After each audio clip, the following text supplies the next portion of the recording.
Good afternoon, everybody. Thank you very much for joining Tshimong Talks. Again, our humble apologies for this delay. We don't want to delay this incredible conversation that you guys have been anticipating for this period of time. It's a very important conversation that we're having today because we're talking about probably the most pressing issue in our society faces globally, which is something that I think is underestimated when we talk about 21st century education and the 21st century education question here on Tshimong Talks. So today we are particularly going to be speaking about that, and I'll introduce our guest just now, but I want to really set up the framework for the discussion itself, right? So I want to quote one of my favorite education specialists, and I think if you're in the education space, this is someone that would probably be your favorite as well. You've probably seen every TED talk by this guy. It's Sir Ken Robinson. And he says, we have to go from what is essentially an industrial model of education, a manufacturing model, which is based on linearity and conformity and batching people. We have to move to a model that is based more on the principles of agriculture. We have to recognize that human flourishing is not a mechanical process. It's an organic process. And you cannot predict the outcome of human development. All you can do, like a farmer, is create the conditions under which they will begin to flourish. And that's Sir Ken Robinson. And then in this episode, we're discussing 21st century education. We're discussing, what does it take to put together an education system that is fit for the global mandate right now, and that is fit for the status quo in our society, given the rapid changes. I think we talk about the fourth industrial revolution, we talk about machine learning, we talk about artificial intelligence, we talk about all of these things, but I don't think we have a grasp really on, the implications this has on the living education problems that we have as a society at large. And joining me today is someone really, really, really special that I've kept waiting, and I'm so sorry, man. This is literally my very best friend, Bongani Masilela. He's the co-founder of Tshimong. He's an education specialist. He's a learning designer by profession, and he's also doing his master's in education at the University of Witwatersrand as well. Bongani Masilela, my brother, how are you doing? Doing well, and you? I'm great. I'm just glad to be on the talk finally, man. Long last. I think it's the first time Bongani sees me kishele brush card in like a year and a half. So exactly. if that's how I know winter's over. If his facial expression is a bit weird right now, it's because I try allow this cheese scope over here. All right, so Bongani, just to get straight into it, I think it's very important for us to set the scene. Whenever we start our Tshimong programs, especially when we begin with the Tshimong Academy, we really come in and contextualize the education crisis to our learners, because really our learners, especially here in South Africa, are faced with a triple threat. The first threat they're faced with is this issue of low matriculation outcomes, right? Where 6 out of 10 matriculates finish grade 12, and 1 in 10 qualify for tertiary education. They're faced with a high unemployment rate, where 1 out of 2 people don't work and 1 out of 3 graduates don't work. And we're facing a changing society that's changing beyond any historic precedent. We've never had such rapid changes over human civilization, and we just can't seem to catch up. You know what I mean? So really, that's the situation that we find ourselves in right now. So the first question I have to you, Bongani, from your perspective is, why do we have, because I just want the audience to understand this issue, right, from a specialist perspective. From your understanding, why do we have such low matriculation outcomes? And from your perspective, how can we fix this? Yeah. So I think there are a number of reasons. The first one is a conversation that everyone wants to have. And the second one is a conversation that no one wants to have, right? So with the first one, the conversation that everyone wants to have, that's the sexier one. That's the one about how we have a skills shortage. Our education system is broken. If only we teach more kids how to code and how to do robotics, maybe we'll fix our schools and maybe we'll prepare them for the future. And I think that's a very sexy conversation to have, because the idea of having, millions of kids who can code and do robotics, these mysterious activities that are as mysterious as the future, is such an exciting conversation to have, that people are willing to throw money at it and throw policy changes at it. And so that's the conversation that everyone is having, right? It's the so-called fourth industrial revolution. And I say so-called because I used to be an ardent believer in the idea that, the fourth industrial revolution is here. Let's panic, let's prep our kids for it. Whereas now I'm starting to question a lot of the tenets of the fourth industrial revolution and the panic around that. So the second conversation, the one that no one wants to have, is the fact that education in South Africa has actually gotten better over the last 20 years. Factually, it has. Nobody wants to have that conversation. That's very interesting. And it's, intuitively, that sounds like a controversial statement, but carry on.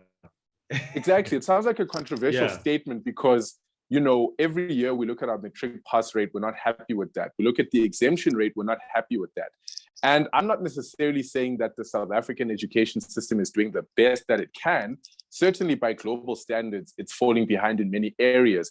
But there are very simple facts that you need to concede to before critiquing the education system.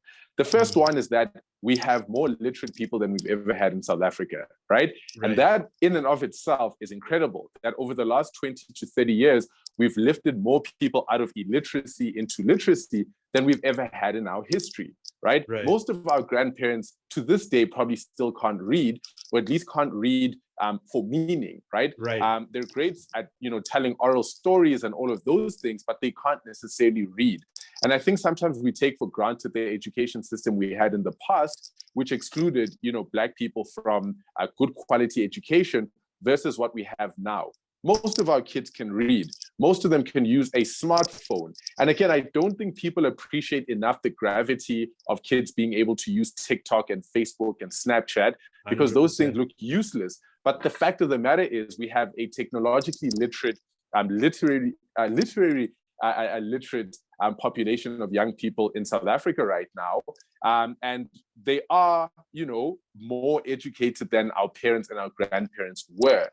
But the education system is broken and there are many areas that we can fix. But I think the conversation people don't want to have is that improvements have been made. Yeah, I think that's very important, right? It's important to distinguish where we come from, where we were, to where we are.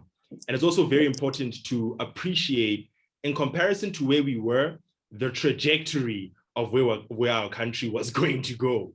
Do you see what I'm saying? I think that's a very, very important statement to make up front. But I really want to, I really want you to really harp on this notion before I get to the second question, on questioning the core tenets of the fourth industrial education, or at least questioning the tenets of fourth industrial education discourse, which seems to be, something very poorly understood by most people that have the microphone right now. So talk to me about disabusing ourselves of some of these important notions from your perspective. Okay, so the idea of 4IR education, again, once upon a time, literally 8 months ago, I was invested in the conversation. But then I found out some very interesting and scary facts, right? Like the fact that in Switzerland, 70% of university age going young people don't go to university. That's just the first thing, right? They most of them go to vocational education institutions so that they can learn how to work in factories and build, Rolexes or cars or furniture or whatever the case may be.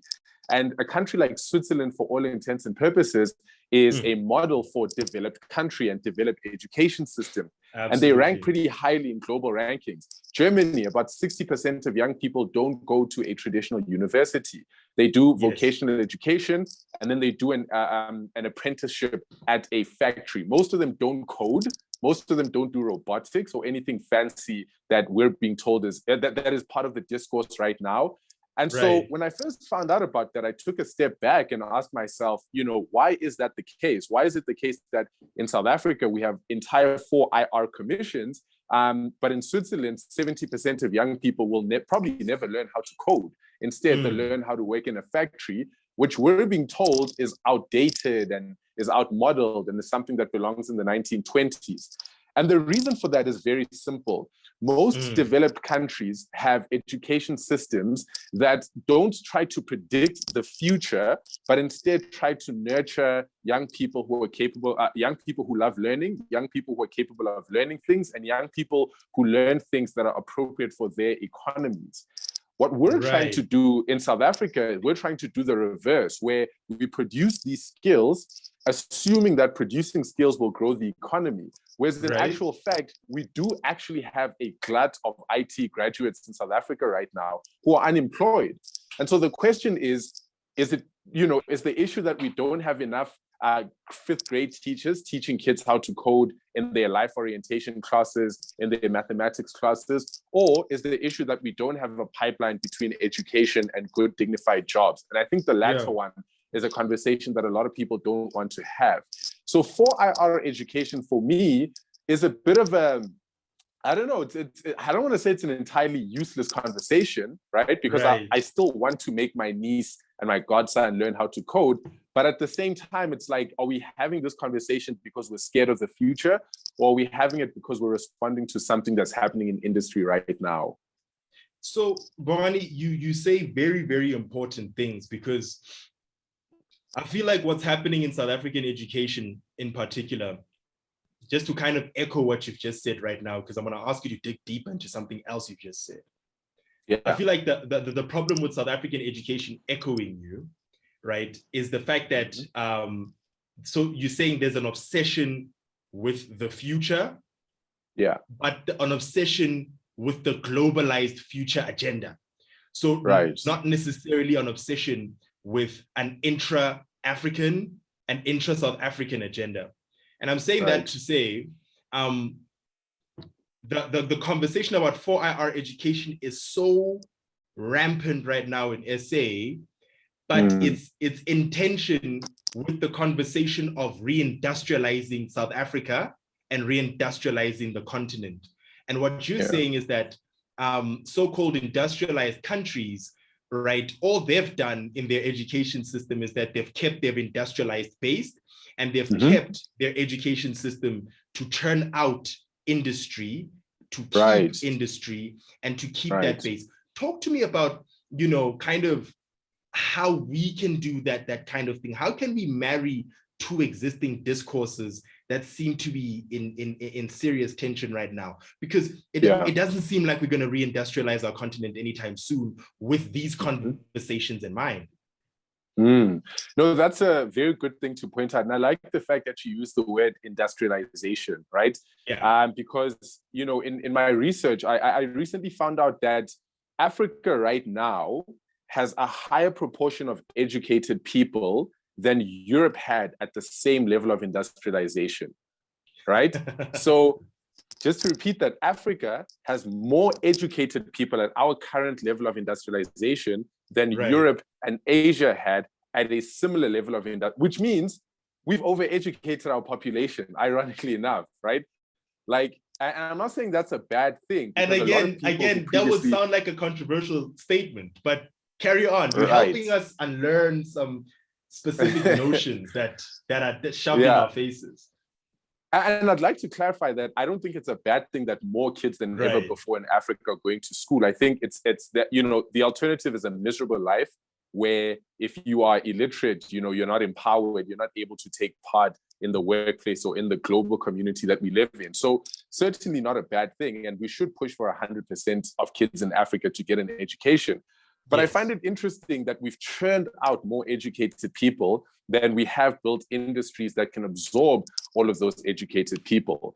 And so right now, the conversation in Africa around producing, millions of educated people, we talk about a skills shortage, The difference between us and what was done in many European countries like Switzerland and Germany is that we don't have strong social partnerships, or what's known as strong social partnerships. So this isn't an idea that was developed by myself, but many academics have developed this idea. To give you an example, in Germany, you have a very strong relationship between regional governments and business associations and unions, all of whom agree that every year we need to educate a particular number of young people who will go to, let's say, vocational education training institutions, spend 8 months there, and then, or spend 4 months there, and then 8 months doing an apprenticeship at a company. And then the government will fund them and give them a stipend so that they can work at these companies and subsidize these companies' salary costs. They go back to the TVETs for about 4 months, and then back to the companies for 8 months.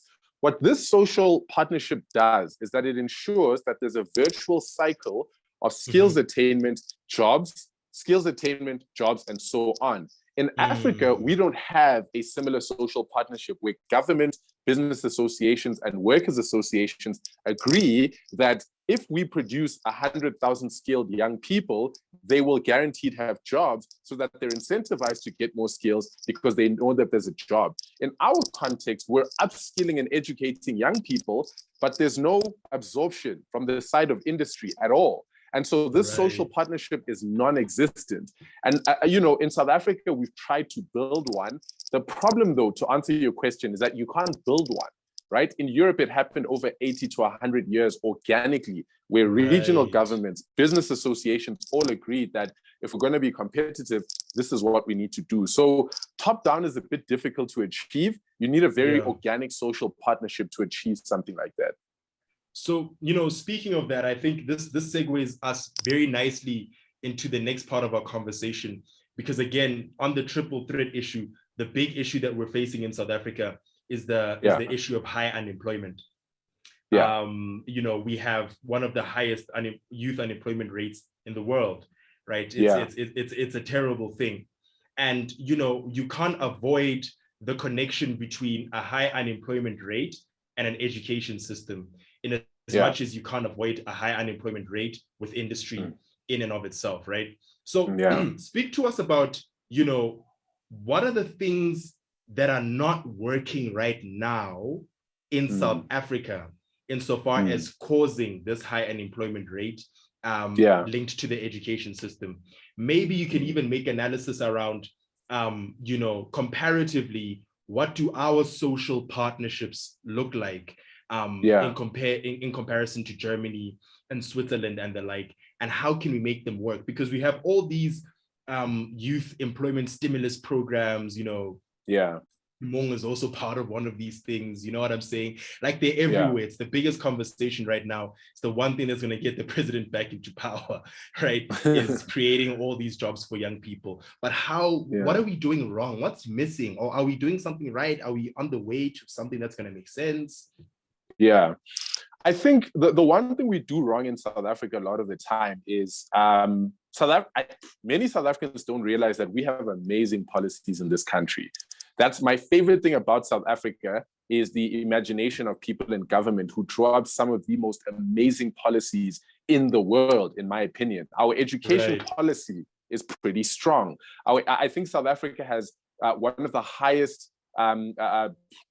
percentage to GDP expenditure on education. And by and large, the education system is, the education department is one of the least corrupt, relatively one of the least corrupt departments in the country, which means we have great policy, great funding, and, well-meaning people working in all of those departments. I think, though, what's going to solve the issue of unemployment is taking greater risks as far as hiring young people. Because in South Africa right now, we also have a growing graduate unemployment rate, right? And a lot of my research centers around ICT graduates. So graduates in the information and communication technology spaces, cloud technology, software development, all of those things. So we have thousands of those people unemployed, but we also have a shortage of 70,000 critical IT skills in South Africa right now. So the question you ask yourself is, how do we have a shortage of 70,000 ICT posts in the country and that's crazy. thousands of unemployed ICT graduates. Well, the caveat in that fact is that the shortage in that 70,000 largely lies in middle level and middle level skilled jobs. In other words, 2 or 3 years of experience. And so a lot of the unemployed people in South Africa right now are recent graduates, right? A lot of whom don't have any work experience. And so the reason why companies aren't willing or companies still cry about the shortage is the fact that the type of person they're looking for is one with at least 2 to 3 years of work experience and not necessarily a fresh graduate. Where countries like Germany, Denmark, and Switzerland get it right is that they have a seamless apprenticeship system that takes risks on young people to give them that 2 or 3 year head start so that by the time they're done with school, they meet the requirements of entry level. In South Africa, I don't think a lot of large organizations take that risk on young people to give them that 2-3 year head start. But as a result of not giving them that 2 or 3 year head start, they're also kind of shooting themselves in the foot because now they're stuck with a skills shortage that they could otherwise deal with, you know? Right. So I think where, you know, initiatives like Yes for Youth come in is that they try bridge that by providing young people with 12 months. But I think a lot of research has found that 12 months is not enough. You need at least 2 or 3 years of internship experience in order to be considered middle level skilled so that you can get that, fill the job posts that are vacant right now. So I would say taking greater risks on young people is step number one. And 2 or 3 years, not 12 months, is a huge part of the solution. So just to understand the logic of the potential solution here. So if we have, you know, a gap of 70,000 vacancies in the IT space, a need for that, right? Are you saying that if we have internship programs and internship opportunities like Yes and all those kinds of things, if young people are in those concerted programs for 2 to 3 years, we will then begin to fill that deficit on the other side? Would industry be more incentivized to hire these young people on a permanent basis because of that? Is that what we're missing, you know, from that perspective? So I'd like to stay away from presenting a dead set solution because I'm also currently still doing research on this. So when I talk about that 2 to 3 years of experience, this is just based off of research that has already been done. And what I'm trying to figure out is whether or not that is in fact part of the solution or is in fact part of answering the question of why young people. But certainly we can confidently say that, you know, just by going on LinkedIn or any job posting platform, level jobs do require a bit of job experience, which a lot of recent graduates simply do not have. And so there's another problem that actually stems from that, because on the one hand, you have young people who aren't being given an opportunity to get work experience. But on the other hand, you have young people who are still in primary and secondary level schooling who look at that situation, their older brothers and sisters and cousins who did everything correctly, going to school, getting a qualification. You have young people in primary and secondary looking at that situation and also not being incentivized to do well in school as a result. And so what you end up having is young people not being hired, and then younger people looking at that situation and wondering, is there any use in working hard in school? Is there any use in going to tertiary and studying, you know, for technology? I'm being told that we're in for IR. I'm being told that there are millions of jobs being created in tech. Yet my older brother, who has a diploma in software development, is unemployed. Yet this guy can build an application for a hospital that can store patient files and manipulate the data and help with diagnosing diseases in the community. This guy built an app like that in his 3rd year, and yet he's unemployed. And so you have people in younger grades who are also disincentivized from doing well in school because there's just a gap between industry demands and the supply in the form of, you know, their older brother who couldn't get a job. Sure. Yeah, no, this is, and you know what, I think this is very important information, guys. I think, you know, I always say that the education industry is the only industry where basically everybody in the world is in. right? Right. Because at one point or another, you are either a stakeholder in the education industry, you are some kind of person of interest, you are a beneficiary, you are whatever your involvement is in the education system. It is the only industry in the world where you're definitely guaranteed to be in. So it's very, very, very important to think about these things and really contextualize these issues. And on that, I wanna dive into a conversation. And guys, you know, for the audience perspective, can I just say, you know, if you have any questions or whatever, please feel free to throw your questions in the chat, in the Q&A section, and all those kinds of things. You know, Bongs will probably be able to answer those questions as well. So start throwing them in, and all those kinds of things. But I want to get into a conversation that Bongani and I probably have very often in private, where we really talk about the history of the education system between where we come from and where we are today, right? Because Bongani, my question is linked to, you know, we are in this issue of rapid change because of technology, right? And the education system at some level, at least this is my assumption, has always kind of been able to catch up to what's happening in industry, right? When the Industrial Revolution came about, maybe the first or the second Industrial Revolution came about, with, you know, the steam engine, you know, people and factories and all those kinds of things, you know, schools started to set themselves up like the conventional classrooms that we have today, where everybody's in a row and we stand in line and there's a bell ringing at a specific time, and, you know, all this kind of stuff, preparing people to work in these industries that are existing right now, and all those kinds of things. So talk to me about like the challenges that we face right now in terms of the rapid changing education system, and how do we catch up versus where we come from in global education. What did education look like in the past? And from a policy perspective, how was it always conventionally looked at and drafted? Okay, so I'm going to give a very unsexy response to that and say we've actually never... No sexy responses allowed. No. So to be honest, we've never gotten it right, because number one, the thing with industrial revolutions or what we get wrong is that in 2022 or since the 2010s, we try to predict what's going to happen, whereas how the term industrial revolution, how it normally works is that you only label it retrospectively by asking yourself, what happened between the year 1750 and 1867? Well, we developed the steam engine, we did A, B, and C. Oh, snap. That was the first industrial revolution. Okay, but was there a clear distinction between the first and the second? Well, I would say the use of electricity and oil is the clear distinction between number 1 and 2. Okay, was there a distinction between 2 and 3? I would say computers. What we're doing in 4IR is that we're so keen on diagnosing what we're in right now and what's happening in the future, that it's also caused a moral panic around the state of our schools and whether schools are preparing people for the future or not.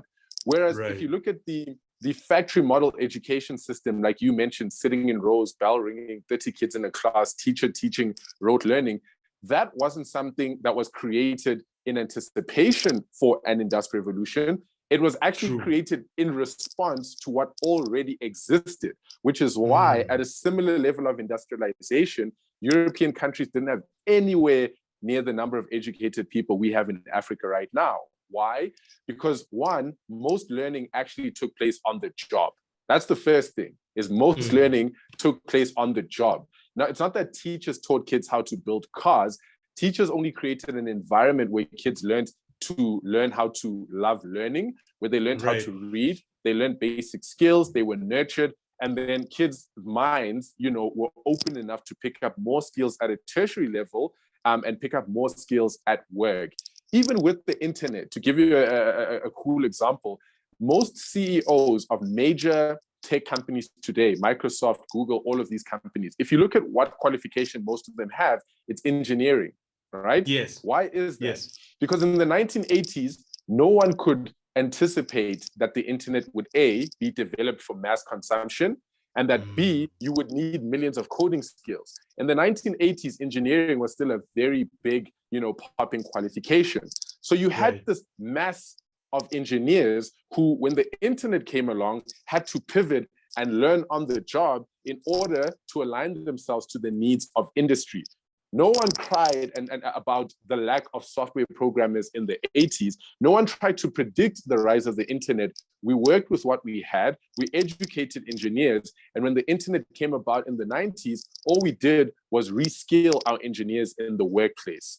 And so for me, what we're doing right now, one of the biggest mistakes in 4IR, we're putting unnecessary pressure on teachers and schools to do something that they actually never had to do, which is keep up with a future that they don't even know exists and that we don't even know exists. We're berating schools for not introducing coding there, but it's like, for goodness sake, in 5 years, the needs of businesses might change. And guess who you're going to blame after 5 years? Teachers again, right? Yeah. Schools and teachers. And not to say that they don't have their mistakes. They do. They do have many errors. But the fact of the matter is, in the past, we never put so much pressure on teachers to try to predict the future. The only thing we ask them to do is educate young people, nurture them, and make sure that they're capable of learning more in the future, either at tertiary or on the job. So again, unsexy answer, I would say, A, we need to stop putting as much pressure on teachers, right, to predict the future, and let them focus on their job, which is teaching young people, and nurturing their minds. And, as time goes on, then we start having the conversation around, okay, how do we introduce coding into schools? Are our schools functioning? How do we introduce coding? How do we make sure that on-the-job training is functioning? And not a lot of the noise that we're applying onto teachers right now. 100%. And I think you pointed something interesting about most of the biggest tech CEOs right now being engineers. They never learned how to code in grade 8. Yeah, no. It wasn't even a thing that they did, right? And no CEO right now knows how to code, for goodness sake. You know what I'm saying? And so talk to me about this notion before I get into the questions, because we got a question from Shane Wolf over here, which is a very fantastic question, and I'll read out just now.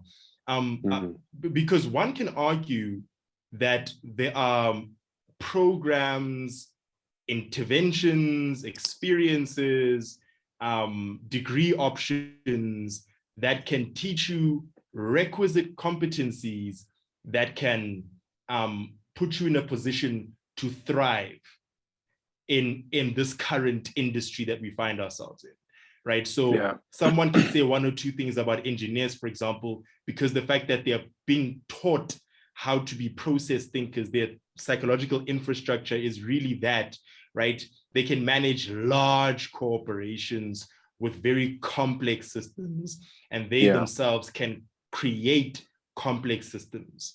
And hence they are attractive to big banks, right? To be CEOs, as opposed to financiers or bankers themselves or lawyers. Do you see what I'm saying? So what are these? Talk to me about this notion of competencies, because some may argue that rather educate by competency, not necessarily by education, by skill. Is it a dichotomy that's necessary? Can we just teach both at the same time? How can we, I don't want to say future-proof ourselves, right? Because that's not our conversation. But, how can we make sure that we're ready? Look, and where I will agree with the sexy conversation is, at least personally, with all the things that I've said right now about labeling the 4IR and absorbing people into industry, I still think there is value in teaching kids how to code, right? I still think that kids in grade 5 and the 6th grade need to learn how to code and use robotics and things like that. I think the conversation, however, as you correctly point out, do we put pressure on schools to prepare a particular type of worker for a particular type of industry and particular type of competency?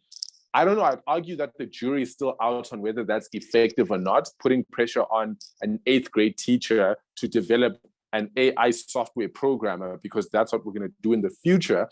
as opposed to an 8th grade teacher just focusing on teaching a kid how to code, for goodness sake, right? And then having the kid decide later on in their own lives, based on the needs of industry, what they need to focus on. So I would say at a base level, the same way teaching kids how to read is very useful, even though that kid might end up doing a job that has nothing to do with linguistic skills or anything like, you still need them to have those basic skills like reading and mathematics. And I think that coding has now become a primacy literacy issue, I would argue, because of the pace in which computers are developing. So again, I'm not taking away from the fact that we need kids to learn how to code and that we need kids to learn. Of course not. I think there is value in a lawyer knowing how to code. There is value in an accountant learning how to code. The issue, though, the issue, I mean, the other day I had a task at work that honestly, it took 2 days, but I know for a fact with coding, based off of the coders that I've seen, could have done it in an hour as opposed to 2 days. So my job, despite not explicitly saying it needs coding, I do think needs a bit of coding as well. So we still need those skills, but I think we need to focus more on, I wouldn't say perfecting, but getting those skills right before we focus on zoning in on developing a particular type of skill. However, countries where specialization at a young age works, like the countries I used earlier on, your Switzerland and your Germanys, are countries that have a very clear school to work pipeline. We don't have that in South Africa because, again, we lack the social partnership. So I would say until we develop a social partnership that there are only 6, so sorry to disturb the bounds, there are only 6 STEM-related schools of specializations in the whole of Gauteng. Only 6. Right. Yeah. Right. But that's not a problem, right? A lot of people think it is a problem. The reason I say it's not a problem is because STEM schools, right, are only as effective as industry is absorbing. That's it. So if industry is not absorbing, you can build 100 STEM. That's it, right? And the social partnership. So if industrial firm A every year guaranteed hires 5,000 young people straight out of school, knowing that they're not experienced, but takes a risk on them, then you can have the conversation about 100 STEM schools. But if you're building 100 STEM schools for the sake of an industry is not absorbing them, guess what you're going to have? A graduate unemployment problem. That's what you're going to have. And that's the reason why a country like America, for example, doesn't have a thriving TVET system, whereas Germany does. Why? Because in the US, that social partnership doesn't exist. It's a much more liberal labor market, a much more liberal market economy, as Hoskers and Hall would say. So it's much more liberal in a sense that you work wherever you want to work, companies hire whoever they want to hire. In Germany, the social partnership does exist. Therefore, schools can specialize a lot. It's very entrenched in education, in families at the dinner table, in government. It's so entrenched that if your kid at 18 specializes early, chances are they will get a job at a BMW factory because BMW is part of the social partnership. In SA, do we have that? I don't think we do. If you learn how to code from the age of 15, 16, and you specialize in AI, there's no guarantee that there's a company that will absorb you and the 5,000 other people learning that. If there was, then we could increase the number of STEM schools, I would argue. So my biggest takeaway, and I'm probably going to use it in our summary when we conclude, but for me, the biggest takeaway that I'm hearing, Bongani, from your research and from the perspective that you're offering us today is this issue of social compacts, and how do we activate them? How do we synthesize them? Because we can hack these things sometimes, they don't have to be built over 100 years, I believe. Some of these things can be hacked by a policy and all sorts of measures. But we'll talk about that just now. We've got 2 brilliant questions, before we get to the concluding part, right? So we got a question from Shane Wolf over here and another question from Tulani. Let's start with Shane, right? So greetings, I'm currently an undergraduate student studying towards a bachelor in education. Shout out to you, Shane.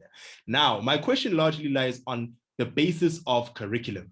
Can we say that the curriculum is doing enough to prepare students for those tertiary stimulus or problems that lie largely at the education, at the higher education sector? So from my understanding of the question is, Bongani, is our basic education system even preparing people to cope in varsity?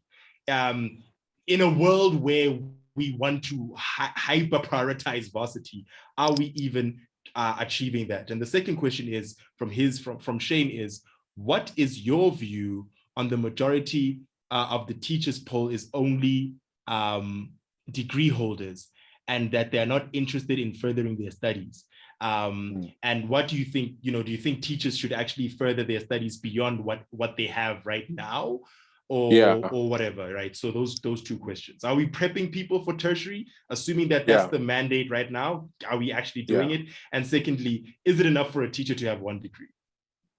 So on the first question, and here I'm going to quote ideas from my brilliant supervisor, Professor Stephanie Alays, who has gone, has written numerous research papers and has gone on media platforms to basically, I don't know, to try and arrest this notion that we need curriculum reform, because South Africa has reformed its curriculum so many times in the last 30 years. And every single time we reform it because we're afraid that we're not keeping up with the demands of industry, or we're not preparing young people for university. And again, we're one of the few countries in the world that cry so much about curriculum reform. Going back to the example of developed countries, right, particularly those in Europe, if 70% of kids are going to university, aren't going to university, it means that their curriculum is probably still the same as it looked like 30 years ago. Why? Because they're not obsessed with, are we doing enough? What they're obsessed with is, are we running our schools properly? And are we teaching our kids to learn to love learning, period? So that when they make the decision about what they're going to do in future, then they're prepared. The curriculum doesn't deal with the fact that when young kids go home at night, their parents don't help them with homework, right? The curriculum doesn't deal with the fact that kids aren't stimulated by science. The kids don't like science. You can reform the curriculum as much as you can, but there's no organic, love of learning, organic love of science and technology that can prepare those kids for university. I mean, South Africa right now has, numerous languages in our education system. Most kids have to learn 2 languages. I don't remember much of Afrikaans, even though I did it in high school. And the reason for that is because I haven't applied it much in my context, right? And so, but someone might turn around and say, let's reform the curriculum to make sure people like Bongani retain Afrikaans better. But what do you mean by let's reform the curriculum for that? Because if we're not using those skills, then it doesn't matter how many times you reform the curriculum, the skills won't be retained because they're not being used. And so to answer the question about preparing young people for university, the university pipeline in South Africa is also very thin because we have a limited number of universities. So as a result, young people aren't really incentivized to also develop the characteristics in them that will prepare them for university. Why? Because most people in their family haven't gone to university. That's a problem, right? So where they're meant to see people modeling these behaviors, the curriculum will not achieve what people are supposed to develop in themselves, or what their families are supposed to model. It won't. You can, introduce Mandarin and coding and, Saturday classes. And then what? So there's no inherent love for learning. And that's what you say an education system should be able to achieve. I like that very much. Not just an education system, a society. As a society. We're putting too much pressure on education. 8 hours a day, you're not going to achieve that. 100%. Let me skip over to the next question from Tulani. Thank you very much for that question, Shane. Sorry we couldn't really answer your second question, but we pressed for time. So from Tulani says, at Bongani, what do you think is the reason why businesses are unwilling to take risks on inexperienced labor? Is it a reflection on business or education? Why is that? It is. This is not my research. I'm trying to remember who. I think it was Hall and Soskis. These really brilliant. They're more economic researchers than education, but they basically categorize 2 types of economies that exist in the developed world. So South Africa, we can argue where we fit in. One is called a liberal market economy, which is like dogged competition, United States of America, profit-driven, perfect information to the market. The other one is a coordinated market economy, which is what you get in Germany, where companies don't aim to monopolize and beat each other and compete for workers. They aim to coordinate themselves so that the German economy can do well. And they forego profits and they forego competitive advantage in order to make sure that the German economy does well. So that's more of a coordinated market economy. South Africa falls, I would argue personally, right, more on the liberal side, where everyone is competing in a dog-eat-dog world for profits, technology, and workers. And so what you have in a liberal market economy is companies fear hiring 500 young people, developing them only to lose them to their competition. Yeah. Which is why in countries like the US, UK, and South Africa, companies are so afraid of investing in skilling their workers because they might leave and go to their competitors. In a coordinated market economy like Germany and Denmark, there's so much coordination that your competitor probably even pays their workers exactly the same as you, which means they can't poach your workers because of the level of coordination that exists there. It's not quite communism and socialism. It's just, it's still capitalist, but it's more of a coordinated capitalism where companies are incentivized to upskill workers, because even if they leave and go to their competitors' workers could equally leave and come to their companies. And that's why in South Africa, companies won't invest in developing. So who coordinates? Who coordinates in that system? Who's in charge? It's a 100-year-old relationship where no one person, it's not the state, it's not the unions, it's an agreement. It's just an unwritten, I don't even think it's policy, to be honest. It's not even a written doc. It's just an agreement. It's almost culture that for the good of our economy, let's just do it. Let's just do it, right? And that's why I say you're right. It's not impossible to synthesize, but it will take time, because you have to change the incentive structure of the society and the economy. Yeah. Another question here and this is a comment from Mulelo Sochifa. Thank you so much for joining in. It's my aunt, shout out. Hey. So some companies also opt for quote unquote cheap or affordable labor / resources in the ICT space.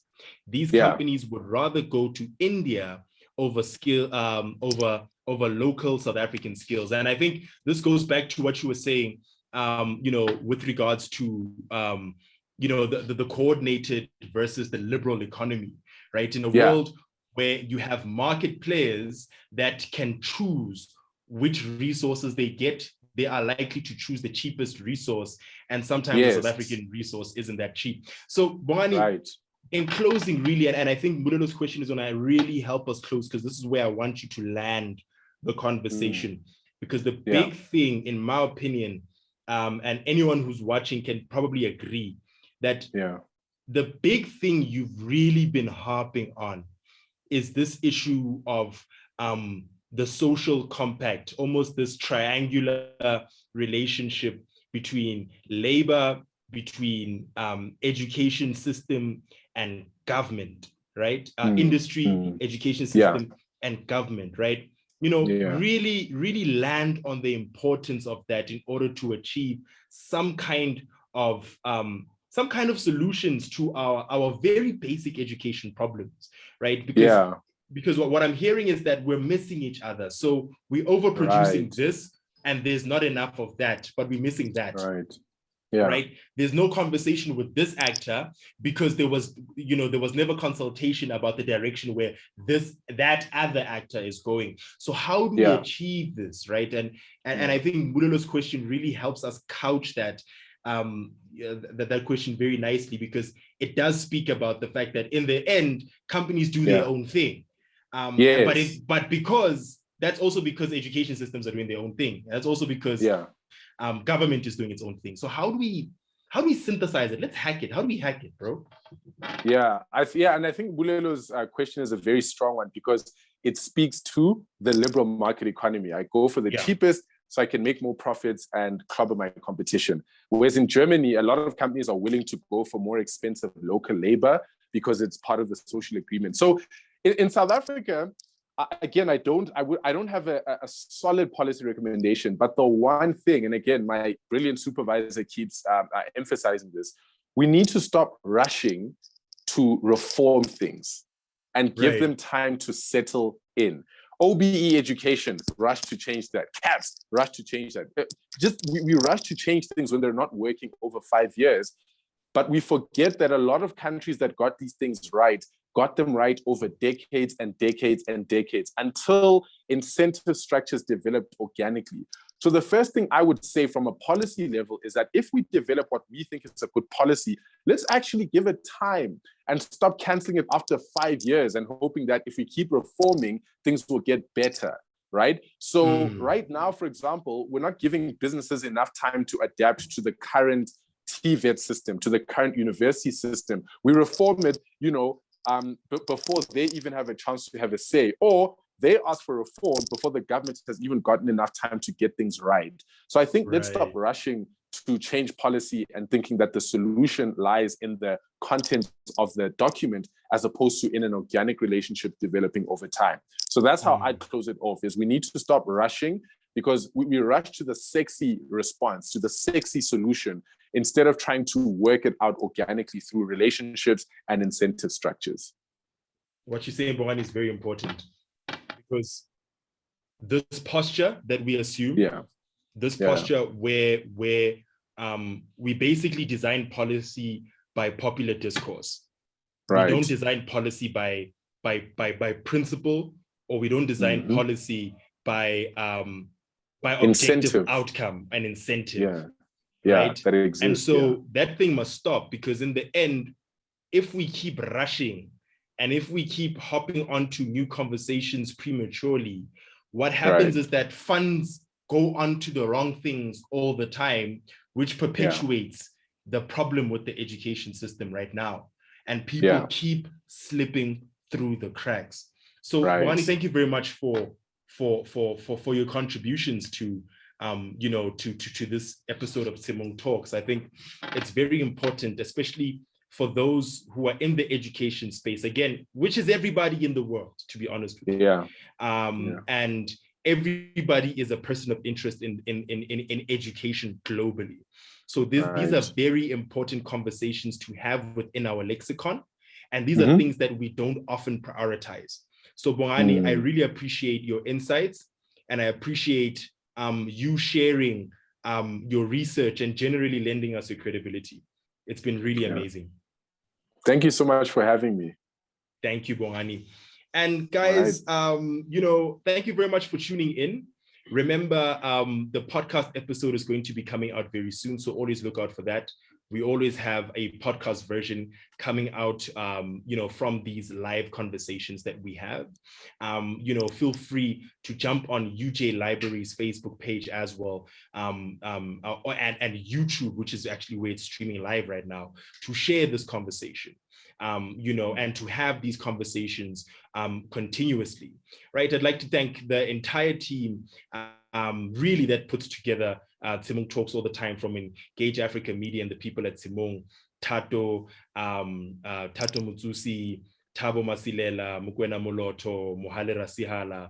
And I want to thank, a special thank you to our partners, fruitful partnership here at University of Johannesburg Library, the home of the 4IR, people that are concerned with today's, education system.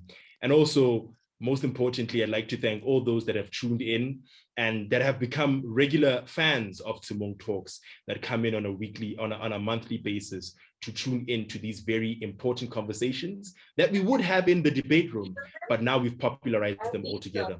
Thank you very much, guys. And we will see you very soon. How do you want me to do it? I'm happy to reach out. I think it's better if you do it more informally, because I don't want to make this a